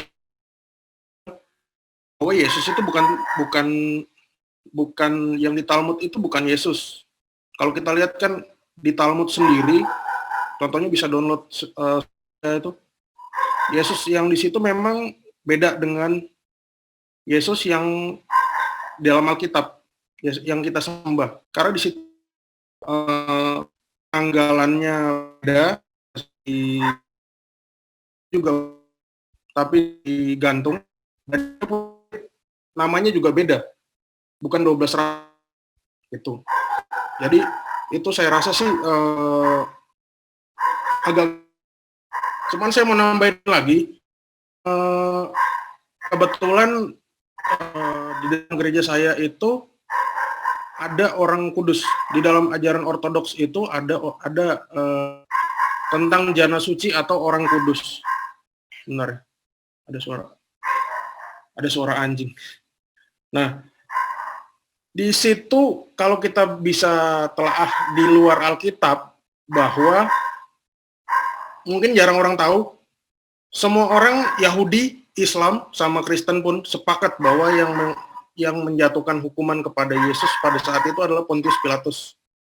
Nah, tapi tidak banyak yang tahu bahwa Pontius Pilatus itu masuk Kristen dan istrinya. Istrinya pun tercatat di dalam Alkitab Matius 27 ayat 19 bahwa dia menerima mimpi sebelum Pontius Pilatus menjatuhkan hukuman. Dan sampai hari ini dan nanti tanggal 27 Oktober itu di dalam Ortodoks Koptik, Ethiopia, Rusia, sama Yunani itu tetap merayakan hari tersebut. Itu kan logikanya kalau memang tidak mati, bagaimana Pontius Pilatus dan istrinya bisa convert Kristen, apalagi menjadi seorang suci. Kalau kita lihat sejarah juga di Wikipedia juga, yang paling simpel ya, daripada pakai bukunya Eusebius atau yang lain, itu menuliskan bahwa mereka convert menjadi seorang Kristen. Itu udah mutlak. Bagaimana seorang yang menjatuhkan hukuman kepada Yesus sendiri, dia menjatuhkan hukuman, orang yang memilih untuk mencuci tangan, seharusnya dia berwenang, dia sendiri bisa convert sama orang yang dihukum sama dia. Itu suatu pukulan telak buat orang Islam sebenarnya. Itu. Ya. Terima kasih. Itu aja Pak. Terima kasih Pak Edwin, menambahkan catatan sejarah. Menarik juga untuk mengetahui lebih lagi Pontius Pilatus. percaya sama Tuhan Yesus. Ya. Sekarang Pak Hari Halim, silakan Pak Hari untuk menanggapi atau bertanya, silakan. Iya, itu Pak. Kalau kita zaman sekarang ini sih, kalau saya pribadi sih, saya terima kasih nih Pak Didit ya, menambah integritas Alkitab. Jadi kita kalau kita dari sisi akademik itu kita punya sumber internal dan eksternal ya. Sumber eksternal mungkin Pak Didi tadi sudah sebutkan semua. Jadi semuanya itu kalau pola pikirnya sudah berbeda Pak. Kita pola pikirnya adalah integritas berita yang kita baca gitu loh. Meskipun itu kita anggap kitab suci, ternyata di pihak Alkitab atau Kristen ini kan terus menggali integritas berita yang ada di dalam Injil atau Alkitab gitu loh, berbeda dengan pihak saudara sepupu itu kan gitu loh. Kalau ditanya ya integritas dari surat-surat kamu itu bagaimana gitu loh, itu kan kalau seperti yang Pak Lut bilang, mereka bilang saya sudah puas ya itu kan subjektif berarti Pak gitu loh. Jadi tidak adanya integritas yang menopang di belakang berita itu ya sebenarnya kalau saya sih saya gali di situ ya gitu loh. Kalau kita bicara sumber kita ya pasti ditolak lah, itu kan sumber internal, sumber dari kitab ke kitab integritas. Tapi kalau sumber dari luar seperti yang Pak Didi sebut ya, itu menjadi fakta sejarah yang menopang kebenaran atau integritas berita dari Injil kita kan gitu. Itu perbedaannya dari kualitas beritanya aja udah beda kan begitu Pak. Iya Pak, kalau bicara integritas dan mempertanyakan kayak berita harian itu di sini itu kan ada yang layak dipercaya, ada yang tidak layak dipercaya kan, itu mirip-mirip. Iya. Iya toh? Iya. Tapi saya tidak sampai hati juga untuk mengatakan itu hoax Pak. Tapi ya kita harus luruskan juga kan. Iya, setuju. Cuma memang saya terima kasih lah Pak Didit. Sumber-sumber eksternalnya ya mungkin kalau bisa di-share. Terima kasih Pak Ari. Iya Pak, makasih sama-sama Pak. Ya, selanjutnya silahkan Pak Luki untuk menyampaikan tanggapan Pak. Silakan Pak Luki. Ya, makasih Pak Lut. Saya tidak mendalami secara spesifik seperti Pak Didit ya tentang masalah ini. Tapi saya ingin share untuk menolong satu buku Pak yang ditulis oleh Profesor Aaron Gardner. Dia seorang Presbyterian Church beraliran Reform. Nah, dia pernah menulis satu buku yang sebetulnya sangat menarik, apakah Al-Quran adalah firman Allah gitu ya. Nah, dia banyak sekali berdebat dengan orang Muslim tentang hal-hal yang sifatnya esensi gitu loh Pak. Nah, sebetulnya yang kita lagi juga bicara hari ini, sebetulnya menyangkut paut sebetulnya dengan bukan penggugatan sih. Bagaimana kita membuat sebuah argumentatif teologis tentang apakah Al-Quran itu firman Allah atau bukan gitu loh. Kalau dari sudut pandang teologi, apakah Al-Quran itu memang memiliki otoritas ilahi, kira-kira begitu Pak. Nah, ternyata ada satu buku yang dia tulis tentang ini, dan di dalamnya membahas tentang satu hal mengenai bagaimana ketika kita diperhadapkan dengan pertanyaan-pertanyaan yang menyangkut paut dengan kematian Yesus gitu loh Pak.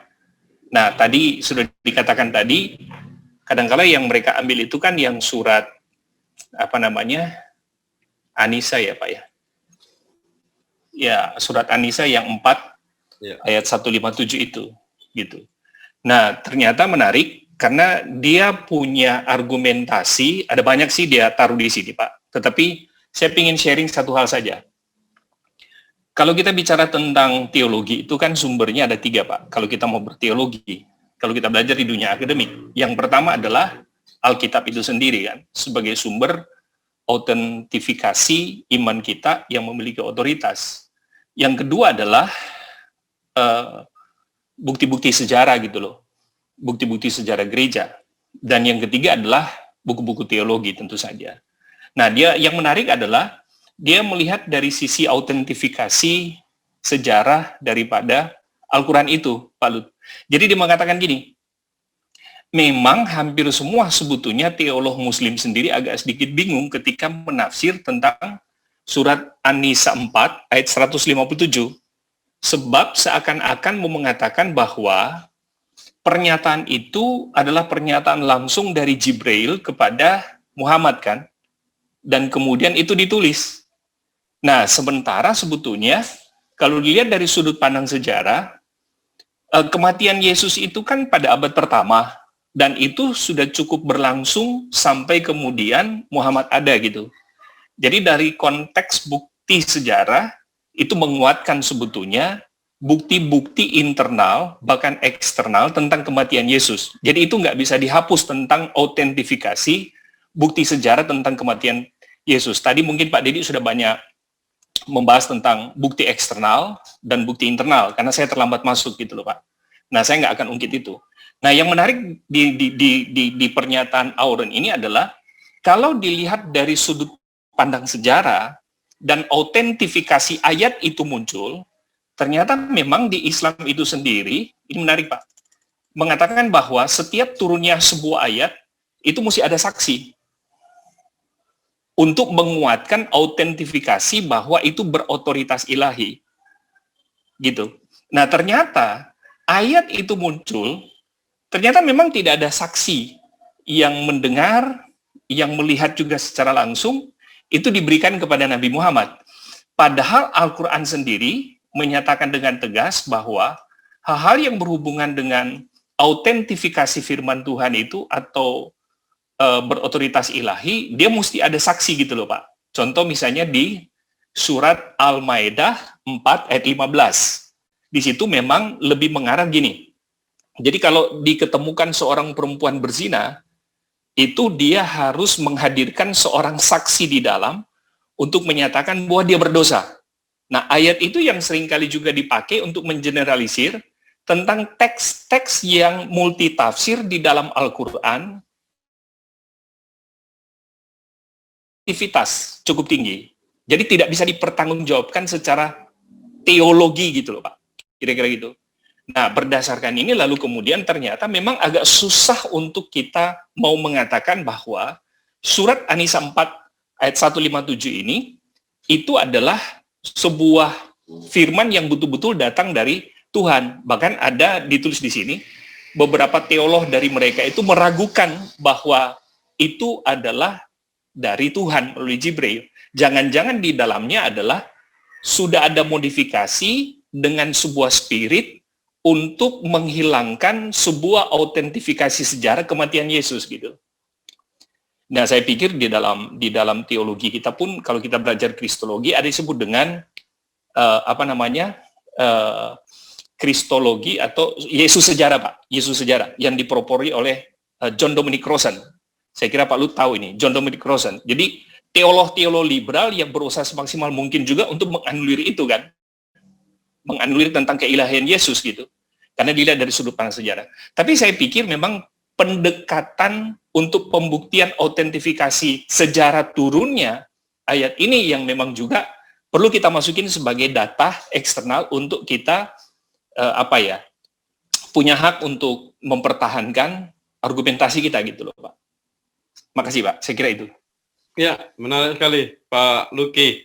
Barangkali ini pekerjaan besar juga kita untuk membuktikan, untuk mencari ayat itu bisa turun gitu, mengapa gitu kan. Dan saya juga membaca literatur itu bahwa di ayat An-Nisa itu, ayat 157 itu tidak ada keterangan dari Nabi Muhammad sendiri. Tidak Betul. ada yang mendukung ayat itu. Betul. Sebagai penerima wahyu gitu kan. Betul. Dan ini Pak, sahabat-sahabat Nabi juga tidak merasa perlu bertanya. Iya, itu betul Pak, betul. Di sini juga dikatakan begitu. Kenapa gitu? Di sini juga dikatakan seperti itu Pak. Sehingga memang bagi saya sebetulnya argumentasi juga paling baik untuk kita mempertahankan ini adalah lihat dari sudut pandang ini juga bagus sekali untuk kita masuk ke mereka. Karena memang ternyata gini Pak, kata orang yang diserupakan pun itu tidak bisa dapat dibuktikan di dalam ayat-ayat yang juga mendukung, kalau memang dia mendukung, di dalam ayat yang berbicara tentang kematian Yesus, Pak, di Al-Quran. Itu mereka tidak bisa membuktikan siapa orangnya gitu loh. Seperti kata Pak Enos, tidak bisa dibuktikan gitu. Itu kan berarti menurut saya secara teologis nggak bisa dapat dipertanggungjawabkan otoritasnya. Otorisasi Al-Qurannya itu nggak bisa dipertahankan. Kan kira-kira gitu, Pak. Secara logis pikir juga nggak bisa, Pak. Iya, saya sepakat dengan Pak Enos. Kalau kita mau masuk dari sistem hermeneutik lagi tadi, Pak Enos jelaskan, saya pikir memang persoalannya adalah cocok-cocok logi itu kan, Pak. Yang eisegese-nya yang sering kali dipakai, bukan eksegesisnya. Eisegese-nya. Saya pikir memang ini perlu ada pemikiran ilmiah secara argumentatif untuk mereka bisa dapat memberikan kepada kita supaya dapat dipertanggungjawabkan. Tapi saya pikir pendekatan autentifikasi dari sudut pandang sejarah untuk mengatakan bahwa ayat ini betul-betul diturunkan dari Jibril, memang perlu ada saksi kan. Tapi di dalam konteks para teolog mereka pun multitafsir, Pak. Ya. Makasih, Pak. Nah itu tadi, jadi kita ini kan dibikin bingung oleh orang-orang yang bingung juga gitu kan. Orang-orang yang ragu-ragu, mereka tidak mau bingung sendiri, jadi membuat orang lain bingung. Ya, makasih Pak Lut, itu. Iya, iya. Shalom, saya tanya Pak. Ya Pak Eri, silakan Pak Eri. Iya, saya ini cari resen nggak ketemu, rupanya saya host Pak. Iya, saya cari resen dari tadi nggak ketemu Pak, jadi resennya nggak ada. Nah, saya mau tanya nih Pak, ya tadi Pak Lut saya itu kelakar tapi ada benernya ya, kita dibingungkan oleh orang yang bingung juga gitu, orang buta nuntun orang buta kan pada akhirnya. Nah, saya bertanya kepada Mas Didit sama yang lain lah, bantu jawaban. Hal yang sederhana, saya menempatkan diri sebagai orang awam yang lugu gitu ya. Pihak kita dalam berargumentasi selalu menyodorkan yaitu fakta dan data. Itu selalu ya. Selalu kita itu menempatkan fakta dan data. Dan itu seringkali tidak bisa dibantahkan. Yang saya heran, contoh baru saja. Siapa kalau nggak salah itu Nandar atau siapa yang menemukan kitab Injil asli dan lain sebagainya gitu ya. Dan sumber-sumber mereka Injil palsu begitu.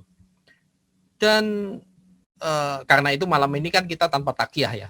Apakah mereka tidak sadar bahwa itu Injil palsu? Dan kalau kita jawab, mereka mengatakan bahwa kita itu belepotan dan seterusnya. Padahal faktanya sebetulnya seperti yang dipaparkan tadi ya. Soalnya belepotan semua kalau mau membuktikan bahwa Yesus itu tidak disalib dan diserupakan dan seterusnya. Pertanyaan saya, kok bisa seperti itu ya Mas Didit ya? Saya rasa Mas Didit itu dari channelnya saja kan lebih banyak menjawab juga ya dari pihak mereka. Kenapa mereka seperti itu Pak? Saya tidak bicara nafsir kitabnya dan seterusnya. Tetapi kenapa perilakunya seperti ini Pak? Silakan. Silakan Pak Didit. Saya juga sama Pak, saya bingung kenapa mereka seperti itu. Dijelaskan pun dengan bukti-bukti yang sudah valid, dengan bukti-bukti yang bagus, tetap saja mereka menolak. Tapi gini, kalau menurut saya gini, mereka menolak pun nggak masalah. Yang penting saya sudah melakukan kewajiban saya untuk memberi hak jawab kepada mereka. Dan apa yang saya sampaikan ini bukan hanya untuk mereka, tapi ini juga untuk orang Kristen. Supaya mereka juga semakin dikuatkan imannya, mereka semakin sungguh-sungguh percaya kepada Tuhan Yesus Kristus. Bahwa apa yang mereka percayai itu benar-benar terjadi, bukan hoax. Jadi itu sih Pak. Sekali lagi saya juga... Ya baik, kalau tadi itu kita simpulkan malam hari kita bingung dengan mereka. Mungkin saya bisa nambahkan sedikit ya. Oke, saya kembalikan moderator. Ya Pak, silakan Pak ya, nambah. Silakan. Tapi jangan nambah, kita bingung Pak. Iya. Ya, terima kasih. Mungkin yang disampaikan oleh Pak Luki tadi ya, saya menyambung dari Pak Luki, itu yang dimaksud adalah Jesus history ya. Nah, kalau berbicara Jesus history secara internal dari Alkitab saja itu sudah membuktikan secara kuat jejak secara histori pun sudah sangat jelas. Alkitab itu kan terbagi menjadi dua bagian perjanjian lama dengan perjanjian baru. Nah, perjanjian lama pun sudah sangat menegaskan bahwa penyaliban itu sudah harus menjadi satu perjanjian Allah dengan manusia yang berdosa. Nah, itu harus dibuktikan jejak sejarahnya dengan penyaliban Tuhan Yesus. Nah, kalau tanpa ada perjanjian lama, kemudian tidak digenapkan dalam perjanjian baru, berarti Alkitab itu kan bohong. Nah, jejak histori dari Yesus ini kan dapat terlihat dengan jelas. Nah, kalau demikian kita harus compare dong. Kalau yang dikatakan yang diserupakan itu siapa, kan kita harus tahu jejak historinya apa. Siapa orangnya? Dan yang diserupakan apakah dia mengandung satu amanat perjanjian? Apakah dia itu sungguh-sungguh mati dan sungguh-sungguh menebus manusia dari dosa? Dan apakah benar-benar dia itu tergantung di salib? Dan fakta sejarah lainnya, tadi kan yang dikatakan oleh Pak Didi tadi kan juga ada fakta internalnya juga, yaitu eksternalnya, yaitu sejarah. Nah, kalau berbicara sejarah, harus dibuktikan dong, dia benar-benar mati enggak? Ada kuburnya enggak? Ada saksinya enggak?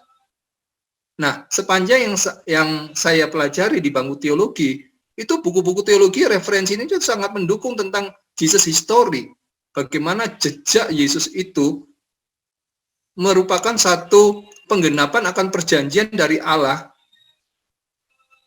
atas penghukuman dosa manusia, sehingga dia harus tergantung di atas kayu salib. Itu aja sih pemikiran sederhananya seperti itu. Kalau memang Kristen itu membuktikan baik secara internal dalam teks Alkitab maupun eksternal, dan juga di literatur Kristen yang kita pelajari, terutama di bangku kuliah ya. Begitu Pak Lut, terima kasih. Ya, terima kasih Pak Opojar. Memang kitab suci Injil Alkitab ini kan membuktikan dirinya sendiri bahwa dia benar gitu kan. Nah, integritasnya terjaga gitu. Nah, oke, Pak Halim, silakan untuk nyambung lagi, nanggapin. Iya, nanggapin Pak Heri, Pak. Silakan, Itu kalau Heri, Pak. iya, Pak, kalau itu sih agak sulit sih, Pak, gitu loh. Karena di sini kan Pak Lut sendiri sudah mengkonklusikannya dengan baik gitu kan. Bahwa kita itu dari kaum yang logis, kita cek latar belakang, kita cek ke integritas berita gitu kan. Semuanya itu kan ada. Tapi kalau kita bicara dengan strata yang lebih bawah, itu mungkin ada masalah pendidikan, pola pikir, pola asuh dulunya gimana gitu kan. Jadi ada satu ketimpangan sosial atau apa, kita juga nggak ngerti gitu loh. Tapi kalau kita bicara rata, sama-sama punya pendidikan, itu memang tanda tanya, lebih baik. Nah, itu jadi masalahnya di situ, nggak ketemu. Pak Halim. Ya, tapi saya yang heran-heran, saya hilang suara Pak Halim. Ya. Nah, saya kedengaran ya. Ya, ya. Halo, kalau saya kedengaran Pak. Kedengaran. Ya Pak Halim, mungkin masih mau masuk. Hilang. Ya itu dia Pak, kalau bicara tentang kalau strata akademisnya paling bawah ya saya bisa maklumi Pak, justru dibawakan oleh orang-orang yang kelasnya tuh di atas kita semua kan, profesor, doktor of, karburator, traktor lah atau apa gitu. Justru itulah yang didengung-dengungkan dengan bahasa akademisnya yang tinggi gitu. Dan herannya sudah dibongkar, sudah ditunjukkan kebenarannya kok tidak ada rasa malu atau apa. Seperti itu yang membuat saya terheran-heran Pak, sampai terheri-heri dalam hal ini. Nah, ini apakah memang caranya memang pokoknya perang bumi hangus lah, pokoknya hajar saja, nggak tahu mana yang harus ditembak, mana yang enggak kan gitu. Apakah demikian? Saya hanya terheran-heran saja dalam hal ini ya. Begitu. Kalau menurut saya Pak Heri, masalahnya adalah salah satunya adalah karena memang sudah dari kecil, bahkan sudah dari lama, teman-teman kita ini diinfokan bahwa ya seperti itu, bahwa Yesus itu diserupakan. Kemudian dan itu mereka dengar hampir setiap hari, sehingga akhirnya menjadi kebenaran buat mereka sendiri. Nah, dengan channel-channel beginilah maka kita mempunyai hak jawab memberitahukan bahwa sebenarnya masalah penafsiran, masalah penyaliban Kristus itu bukan sekedar hanya ada di dalam Injil, 4 Injil, tapi juga ada juga dalam bukti-bukti sejarah. Semoga teman-teman yang ini, kawan-kawan kita ini akhirnya menyadari bahwa istilahnya ayo sama-sama kita menggunakan pola pikir analisa yang sama. Yang susahnya kan begini Pak Hari atau Pak Lut. Ketika kita sampaikan data, harusnya kan adalah mereka menyampaikan data untuk mempertahankan bahwa Yesus memang diserupakan itu berdasarkan data-data, bukan hanya pokoknya.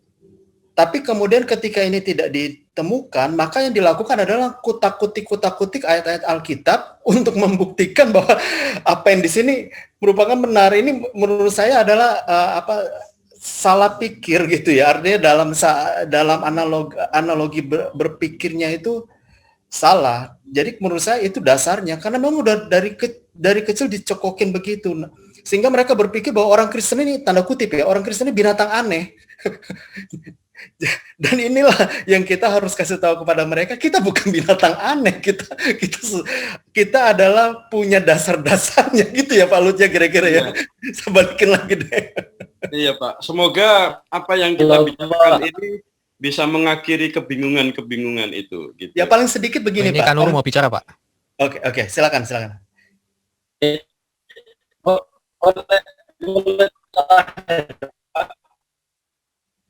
Putus-putus Kalau Pak. kita tidak bicara nampaknya tidak pas ini.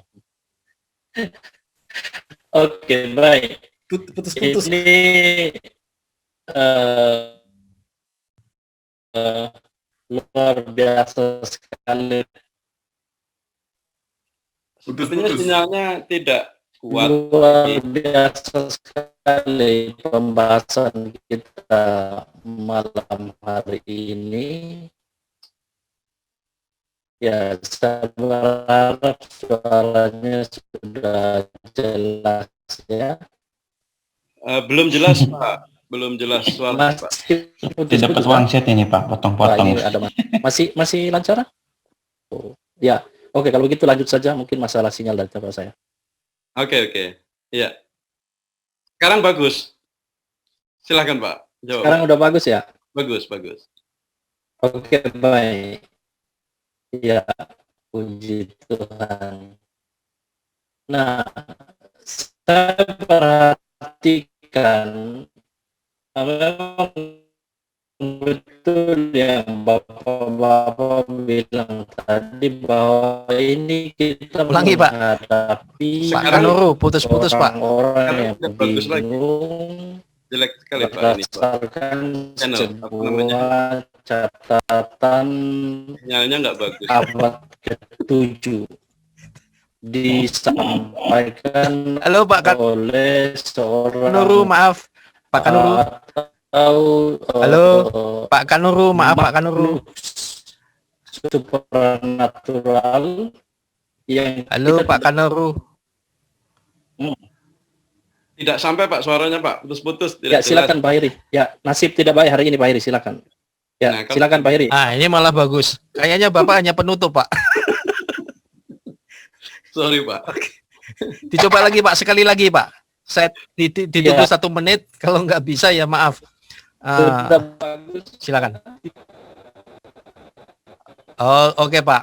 Baik. Nanti kita lanjutkan berikut. Silakan Pak Lut. Tapi kita mengerti maksudnya Pak Kanuru. Terima kasih. Terima kasih Pak Kanuru. Ya. Ya, kita berharap dari pembicaraan diskusi kita hari ini akan menolong teman-teman kita di sebelah untuk menyelesaikan kebingungan mereka. Dan saya sih melihat karena mereka bingung dengan penafsiran-penafsiran mereka, karena mereka tidak punya dalil nakli. Itu dalil tradisional yang bersumber dari Quran dan Sunnah atau hadis. Dan mereka memang belum atau tidak bisa memberikan keterangan makna walakin subihallahum itu yang diserupakan itu gitu. Puji Tuhan, jadi diskusi kita malam ini memberikan pencerahan juga untuk kita semua juga untuk yang Penutup dari saya Pak Lut. di luar. Penutup dari saya aja. Silahkan Pak. Halo Pak Lut. Atau Pak Didit. Pak Didit mau sampaikan sesuatu dulu sebelum Pak Heri? Silakan Pak Didit dulu saja. Saya cukup, saya wakilkan Pak Heri saja. Oke, silahkan Pak Heri. Baik, mari kita saling mewakilkan. Itu indahnya di IKIM ya. Jadi Tapi begini, ini Pak Heri beneran, tujuan ini Pak Heri kita beneran membahas. atau Pak Heri yang serupakan? Ini Pak Heri beneran Pak. Ini Oh, yang tidak- diserupakan Oh, Pak. Oh, oke. Silakan. Lanjut Pak, lanjut. Baik. Jadi begini. Kita setiap Rabu kan ada kumpul-kumpul ngobrol begini ya. Kita menjawab pertanyaan non-Kristen tanpa takiyah. Jadi kita bicara data dan fakta dengan segala keterbatasan dan keberadaan kita.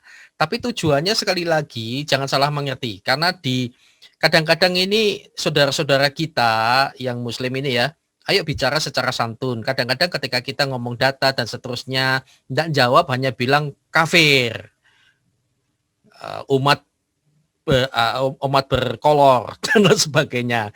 Ya kalau kami dihina-hina kayak apapun ya ketawa saja karena ajaran kami mengasihi orang-orang seperti ini gitu loh.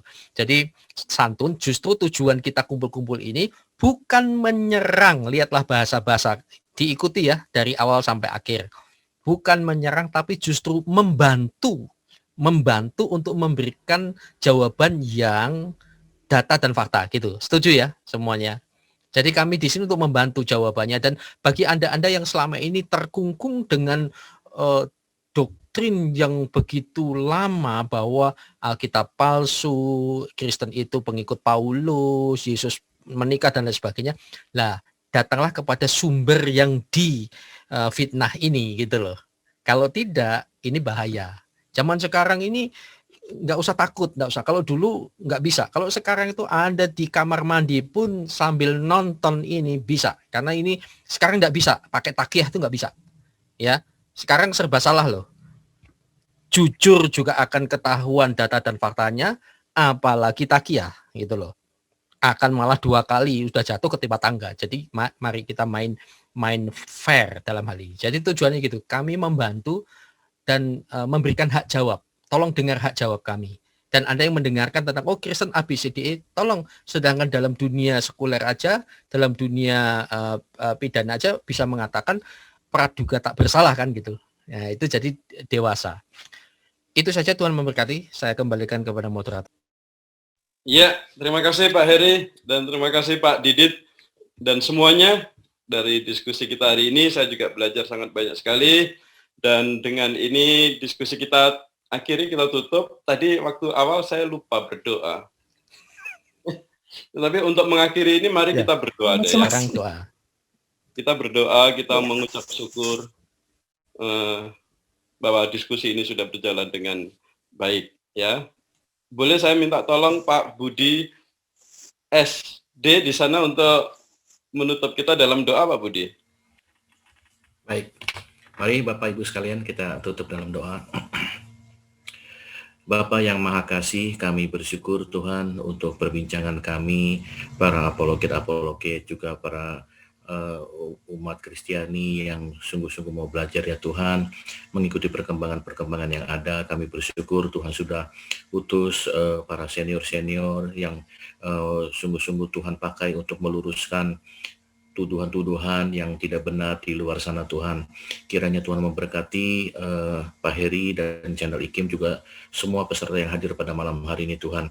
Kiranya apa yang dilakukan ini semuanya untuk kemuliaan nama Tuhan, untuk membangun iman, memperkuat iman daripada umat-Mu yang mungkin bisa saja tergoncangkan oleh tuduhan-tuduhan palsu itu ya Tuhan. Biarlah forum ini Tuhan pakai untuk menjadi suatu konfirmasi mengenai kebenaran firman Tuhan. Terima kasih Tuhan. Kami berserah di dalam nama Tuhan kami Yesus Kristus. Haleluya. Amin. Amin. Amin. Terima kasih Pak Budi. Ya, thank you semua. Goodbye. Sampai next meeting. Terima kasih Pak Lut, Pak Heri. Ketemu lagi. Jadi sampai bertemu Rabu minggu depan ya, kita akan ngobrol. Dan kalau Rabu begini tujuan kita gitu ya, jawab berbagai pertanyaan. Kalau di antara Bapak Ibu Saudara ada membahas ini, boleh silahkan ya untuk akan dibahas oleh tim. Dan dalam hal ini kami juga undang pembicara ini yang terkenal itu semua udah pada sibuk semua. Jadi kita justru mengangkat yang muda-muda, yang di antara kita sudah banyak potensi kok. Lalu kalau ada pertanyaan dan seterusnya tidak harus narasumber yang menjawab, tapi kita saling baku mengisi. Nah, kali ini Kanuru memang ada gangguan karena lampu mati di sana, di Sumba di sana ya. Dan kita live langsung di channel IKIM dan juga ada beberapa yang re-upload.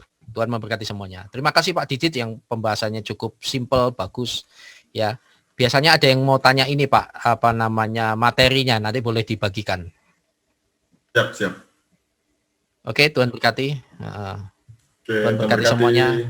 Pak Enos dan lain-lain. Terima kasih. Baik. Pak Heri, Pak Lut, Pak Enos, Bapak Ibu. Salam. Tuhan berkati. Halo. Halo. Berkati. Pak Vicky masih Ya. Pak problem ini Siap. ya. Kemudian Oh ya, pakai pendengar. Ini langsung headset ini. Dapat dengar? Langsung headset. udah Oh iya, bagus, Pak. bagus. Sekarang bagus, Pak. Cari Kayaknya headset baru. yang sederhana justru yang bagus. Ada. Kalau pakai aneh-aneh tambahan-tambahan kok repot, tambah susah. Ya. Oke, Pak John tadi sempat lag ya komputernya. Oke, saya akan live ya. Tuhan berkati semuanya. Karena saya harus beberapa dipotong di YouTube-nya.